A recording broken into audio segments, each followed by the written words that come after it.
economists. In this short video, I'm going to look at a tariff and I'm going to use the example of Trump's tariffs. So we're going to have a look at that. Now, just to recap on some key IB terminology, obviously in this video, I'm just skimming the surface and reminding you of your key diagrams and how to answer exam questions. Remember, some IB concepts here would be interdependence or intervention. A tariff is a tax on goods imported. You need to know your full definitions. And trade protection is government intervention in international trade to intervene to make restrictions. Okay, so why are we interested in how Australia Post has responded to Trump's tariffs right now in September 2025? Well, it's been in the news a lot, hasn't it? So we've seen a lot of Australian businesses now unable to export their goods to America because Australia Post has had to halt or suspend parcel deliveries to the US with the imposition of US tariffs on imports, so exports from Australia. Okay, so a few key points before I take you through the diagram. So the US has suspended its exemption, and now all of these goods that Australia exports, most likely through e-commerce, are now facing a tariff. Okay, so Australian firms exporting packages up to this value of 1,200 Australian are now going to face a 10% tariff plus fees. So Australian businesses shipping to the US also need to pay these fees before their shipment leaves, which is where the dilemma has happened with Australia Post. And so Australia Post has had to put a pause on parcels, which has impacted many Australian businesses. So let's go to our diagram.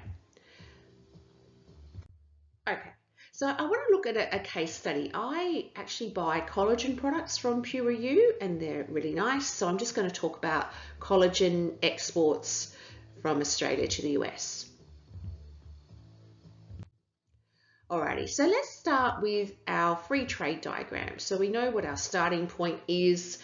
Under free trade, before the tariff, before any trade protection, firms have to accept the world price. So the world price, and we assume that there's unlimited supply globally at the world price. So that's why it is completely horizontal, the supply curve.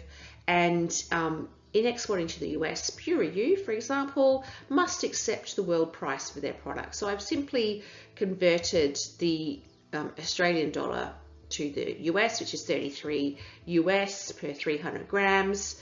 So US domestic firms produce quantity here, Q1, and that's the domestic supply before there is any tariff and fees.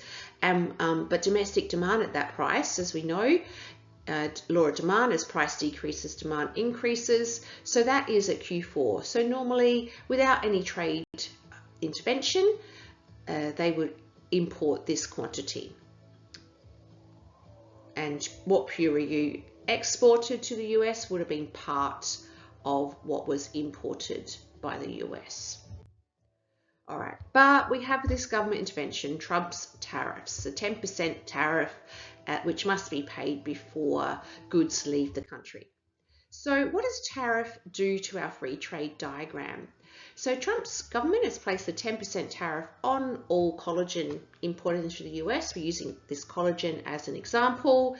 And so now, in theory, all collagen imported into the US now costs 10% more. So if it was 33 before, it's 36 now with a 10% tariff.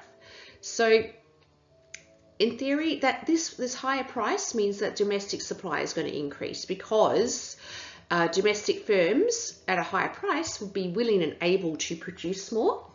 But we know the law of demand, as price increases, demand decreases. So domestic consumers will be willing and able to consume less. So that therefore your imports have decreased from this big area, this Q1 to Q4, down to Q2 to Q3. So much smaller amount imported into the US after the tariff. And then the expected revenue for the government sits in that green square. So in theory, the tariff leads to more collagen being produced by the US, but there is less consumption and higher prices. Okay, so then we would always ask you to look at the dead weight loss. So we have two areas of dead weight loss in this tariff diagram. So the first one here is caused by the increased inefficiency in production. So we promoted inefficiency. By intervening, the government has distorted the global allocation of resources to cause the US to produce more than it should, because under free trade, it should be producing only this, but now it's producing this amount. And also we've created dead weight loss for consumers who are having to pay a higher price and consume less.